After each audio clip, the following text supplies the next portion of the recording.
Amaka sat by the hearth, her hands trembling as she listened to her father, Obiagelu, recount his harrowing tale. His once bright eyes were now sunken, his voice a shadow of its former strength. The village had celebrated his return from the war, but only Amaka knew the true cost of his survival. Amaka, Obiagelu began, his voice barely more than a whisper, the war was not just against men. We fought forces beyond our comprehension, dark forces led by Ogbuefi, the sorcerer. He cursed me, and by extension, our family. Amaka's heart pounded. What kind of curse, Papa? Obiagelu's gaze met hers, a tear escaping down his weathered cheek. A curse that would see our family reduced to nothing. Our lands would wither, our livestock would perish, and we would know only sorrow unless. His voice faltered. Unless what, Papa? Amaka urged, gripping his hand. Unless you marry the creature he turned into a dog. It is the only way to lift the curse. Amaka recoiled, her mind racing. A dog? But why me? Because you are the purest of heart, my daughter. Only your love can break the enchantment. Tears streamed down Amaka's face. She could not fathom the weight of the task before her. Yet, the thought of her family perishing was unbearable. She knew there was no other choice. I will do it, Papa, she whispered, her voice steady despite the storm within. I will marry the dog. Obiagelu's eyes filled with sorrow and gratitude. You are braver than I ever was, Amaka. In that moment, Amaka's destiny was sealed, and the wheels of fate began to turn. In the neighboring village, Namdi, a young and ambitious farmer, had heard whispers of Amaka's plight. He had admired her from afar, captivated by her grace and intelligence. The news of her marrying a dog was beyond belief, and he felt compelled to seek the truth. One evening, as the sun dipped below the horizon, Namdi made his way to Yumubi. The village was unusually quiet, the weight of the curse palpable in the air. He found Amaka by the stream, her silhouette against the fading light. Amaka, he called gently, not wanting to startle her. She turned, surprise evident in her eyes. Namdi? What are you doing here? I heard the rumors. I couldn't believe it. I had to see for myself, he said, stepping closer. Is it true? Have you really agreed to marry a dog? Amaka's shoulders slumped. It is true. I have no choice, Namdi. It is the only way to save my family, but there has to be another way, Namdi insisted, his heart aching for her. You can't sacrifice your life for a curse, Amaka shook her head. I have searched for alternatives, but there are none. Ogbuefi's magic is too powerful. Namdi's fists clenched. Then we must confront Ogbuefi. Together, Amaka looked at him, hope flickering in her eyes. You would do that for me? I would do anything for you, Amaka, Namdi said earnestly. You are not alone in this. In that moment, a bond was formed, and Namdi vowed to stand by Amaka, no matter the cost. Amaka and Namdi sat by the stream, their minds racing with possibilities. The cool night air did little to calm the storm of emotions within them. Amaka's heart swelled with a mix of gratitude and fear, knowing that Namdi was willing to risk his life for her. We cannot face Ogbuefi unprepared, Amaka said, her voice steady despite the turmoil. His magic is dark and ancient. We need to understand his weaknesses. Namdi nodded, his jaw set in determination. There must be someone who knows how to counter his magic. Perhaps an elder or another sorcerer. Amaka's eyes lit up with a glimmer of hope. Mama Ajiro.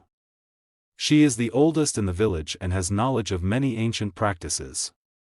If anyone can guide us, it is her. Without wasting time, they made their way to Mama Ajiro's hut, the moon casting a silver glow over the path. The old woman was sitting by her fire, her wrinkled hands moving rhythmically as she wove a basket.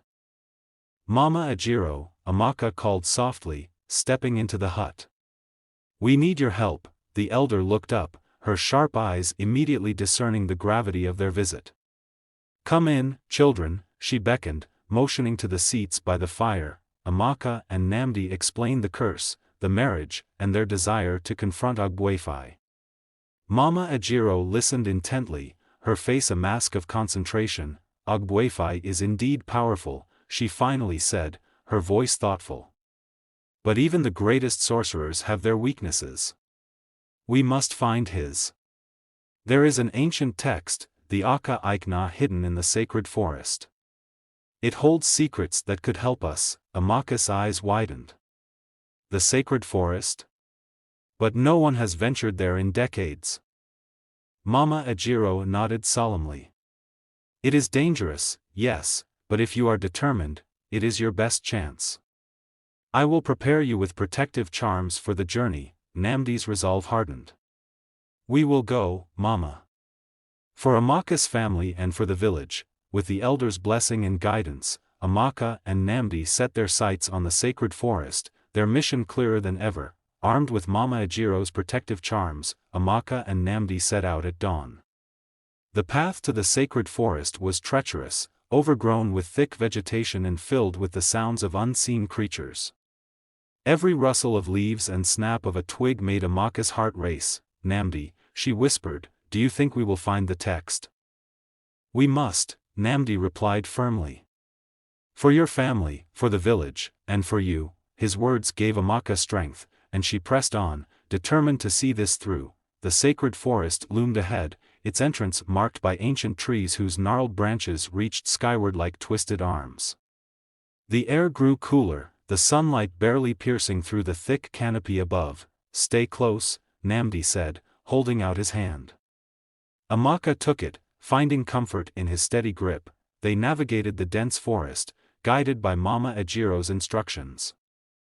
The forest seemed to whisper secrets, the wind carrying echoes of the past. Hours passed as they searched, until finally, they stumbled upon a clearing. In the center, surrounded by a circle of stones, lay the ancient text, the Aka Aikna.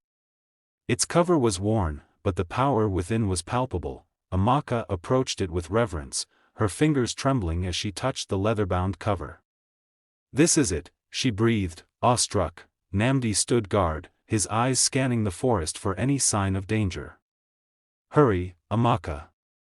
We must leave before nightfall. Amaka quickly opened the book, her eyes skimming the ancient script. Her heart pounded as she found a passage about countering dark magic. We have what we need, she said, her voice filled with newfound hope. Let's go. With the text in hand, they retraced their steps, their minds set on the battle ahead. The sacred forest had given them the knowledge, but the real test was yet to come. Back in Yumubi village, the tension was palpable. The villagers had heard nothing of Amaka and Namdi's quest, and the whispers about her impending marriage to the dog grew louder by the day. The uncertainty of the curse hung over the village like a dark cloud, casting a shadow on everything. Amaka and Namdi arrived late that evening, their faces drawn with exhaustion but their hearts heavy with the burden of the knowledge they now carried. They had no time to rest. The ritual to break the curse was fast approaching, and they had only one chance to make it work. Amaka's mother, Ngozi, rushed to greet them. Her face softened with concern as she saw the look of determination in Amaka's eyes. You've returned, she said, her voice trembling. Did you find it? The solution? Amaka nodded, handing her the Aka Aikna. We did. But it's not going to be easy, Mama. We have to perform a ritual at the very heart of Ogbuefi's power. It's dangerous, and we don't know if we'll make it out alive. Ngozi's eyes filled with tears. You don't have to do this, Amaka. We will find another way. Please, don't risk your life for us. But Amaka's resolve was unshakable. I have to do this, Mama. It's the only way to save Papa, to save all of us. Namdi stepped forward, his voice steady but filled with empathy. We can't afford to wait any longer. Ogbuefi's curse is spreading. We'll be ready tomorrow night. We'll face him together. In the quiet that followed, Mama Ajiro arrived, her face etched with worry but determination. You two have made the right choice, she said, clasping her hands together. Now, we prepare. You must be strong, Amaka. And you, Namdi, protect her with all your heart. The weight of her words settled heavily on Amaka's shoulders. The love that Namdi had shown her, even at great personal risk, was a light in the darkness. She found comfort in his presence, a reassurance that no matter the outcome, they were in this together. As the village fell silent, the sky darkening in anticipation of the ritual, Amaka and Namdi shared a quiet moment by the fire. The flames flickered, casting dancing shadows on their faces. There was no turning back now. The time had come. The night was still as Amaka and Namdi made their way to the heart of Ogbuefi's power, the old temple deep within the forest, where the sorcerer had once performed his dark magic. The path seemed to shift underfoot, as if the earth itself were trying to lead them astray. But they pressed on, their determination stronger than the fear that clung to the air. Amaka clutched the Aka Aikna tightly to her chest, the ancient words on its pages pulsing with a faint glow. The book seemed to hum with power, as though it were alive, guiding them to their destination. "It's close," Namdi whispered, his voice steady. "We're almost there." As they reached the clearing where the temple stood, an eerie silence descended. The wind had stopped, and even the animals seemed to hold their breath.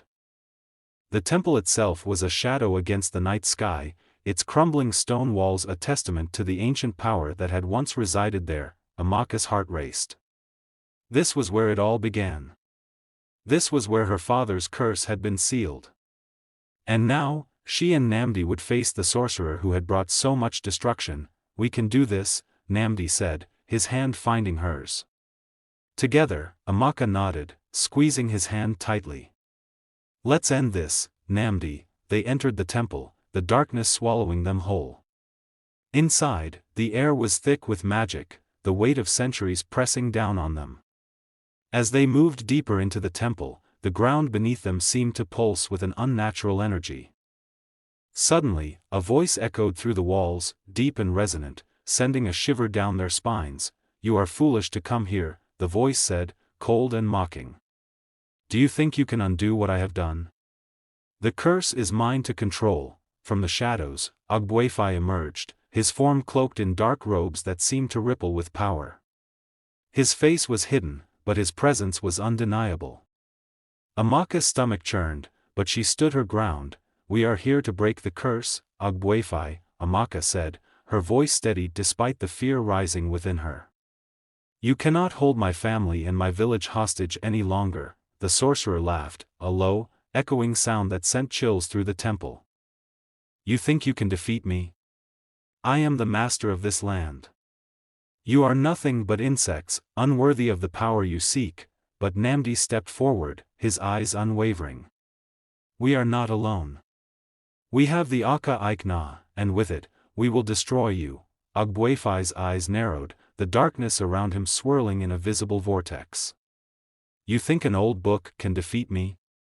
You will learn the price of your defiance." As Ogbuefi raised his hands, the ground trembled, and the air crackled with dark energy. Amaka could feel the power building, the pressure growing unbearable. This was it. Amaka opened the Aka Aikna, her fingers flying over the pages. The words seemed to glow, guiding her. She spoke the ancient incantation, her voice ringing with the power of the earth itself. "By the power of the gods and the spirits of the ancestors, I command you to break, Ogbuefi." The temple shook violently, and Ogbuefi screamed in fury, his dark magic clashing with the light from the book. The air was thick with magic, the force of it threatening to tear them apart, but Amaka held firm, her voice growing stronger. "You will not win. The love of a daughter is stronger than your dark powers." With a final, blinding burst of light, the sorcerer was thrown backward, his dark magic shattering. The temple began to crumble, the walls collapsing around them. Amaka and Namdi ran, the ground shaking beneath their feet. But as they emerged into the night, the curse was lifted. Ogbuefi's power was broken. And in that moment, Amaka knew that her love and sacrifice had saved her family and her village. The dawn broke quietly over Yumubi, casting a soft glow over the village that had been so deeply affected by the curse. As the first rays of light pierced through the trees, Amaka and Namdi stood at the edge of the forest, panting from their escape. The world around them was still, as if waiting for something. Amaka looked at Namdi, her heart racing, her breath coming in short bursts. The events of the night felt like a dream, a nightmare that they had somehow survived. The temple was no more, the earth around them littered with the remnants of the battle. And Ogbuefi, the sorcerer who had cast such a long shadow over their lives, was gone. I can't believe it's over, Amaka whispered, her voice hoarse. It feels unreal. Namdi turned to her, his face softening with admiration. You were incredible, Amaka. The strength you showed, it was beyond anything I could have imagined. The air was filled with the scent of roasted maize and fried plantains, the sound of drums and dancing, and the sight of families reunited in joy. You did it, Namdi said softly, his hand finding hers once again. Amaka smiled, the weight of the world finally lifted from her shoulders. We did it, Namdi. Together, as the sun dipped below the horizon, the village was bathed in golden light, and Amaka realized that the future had never looked brighter. She had broken the curse, not by sacrificing herself, but by choosing to fight for the ones she loved. And in doing so, she had brought about a new beginning, not just for her family, but for the entire village. I think it's time we start planning for the future. Amaka said with a smile, turning to Namdi. He grinned, his heart full of love. A future we'll build together. With that, they walked side by side, knowing that the road ahead would be filled with challenges, but also with hope. And as the stars appeared in the night sky, Amaka knew that she had found her true strength, not in the power of ancient magic, but in the love that had always been there, waiting to guide her home. Years passed, and the legend of Amaka's bravery and love spread far beyond the borders of Yumubi. The village became a symbol of hope, a place where the impossible was made possible through love and determination. Amaka and Namdi were married, their union blessed with children. Each one a living testament to the strength of their bond.